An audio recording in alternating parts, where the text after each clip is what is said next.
Welcome to the Primo's Musings podcast.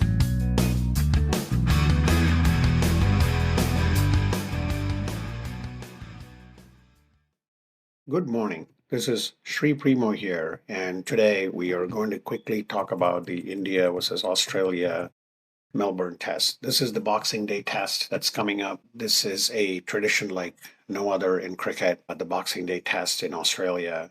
Um, uh, and I think it's going to be both India and Australia are now tied at one match apiece with the Gabba test ending in a draw. It seemed like the Australia was going to pull ahead and the Rains played the spoil sport. India came back, avoided the follow on in the first inning, and Australia tried to put some pressure on India by giving them a quick score, 54 overs, 275 runs to chase. But the Rain played spoil sport and it ended in a tame draw. But I think the momentum is a good thing. India should feel good about coming out of the Brisbane Test, escaping with a draw.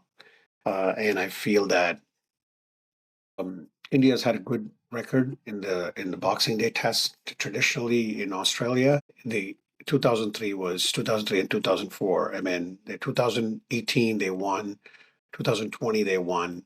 So, I definitely feel that India's got some good momentum going in the Boxing Day tests. And when I look at the weather is going to be really, really hot.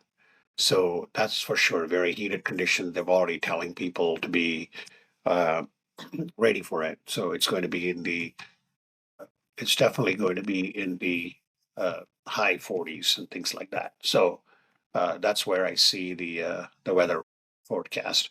They're thinking about like some strong winds as well.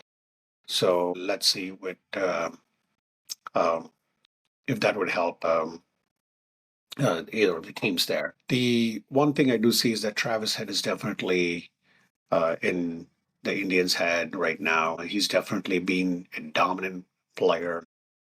And like as I mentioned, the conditions could be much better on day two, much cooler. But I do think that India did get another spinner. We did talk about Ashwin retirement. So I feel that this is going to be a good game for. I do think that they should pick a fast bowler. I think India. I don't know if they should go with a spinner at this point because I think maybe Harshit Rana maybe go with one spinner and then go with four seamers there with Siraj, Bumrah, and then Harshit Rana. And then you got Nitish Kumar Reddy also. But this is a good test for the Indian middle order batting, which has failed miserably over the past two tests. And both Kohli, Gill, Rohit need to prove that they can keep their place in the side. They've not had great success except for Kohli was the only one who had a century. But other than that, both Rohit and Gill have performed very poorly over the past 12 innings. So this is a test for the Indian middle order batting lineup. As far as the Australians are concerned, they did drop Nathan Sweeney. So I thought was a shocker. Constas is the new player that the Australians bought in, young kid. And I think one thing that came out recently, just the last few hours, is about Head have battling a minor quad strain.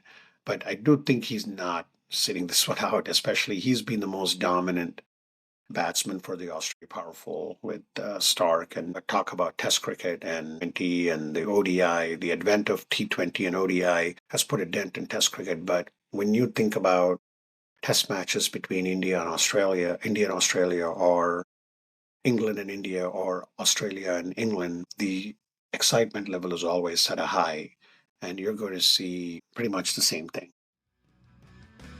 Thank you for listening. Primo will be back soon.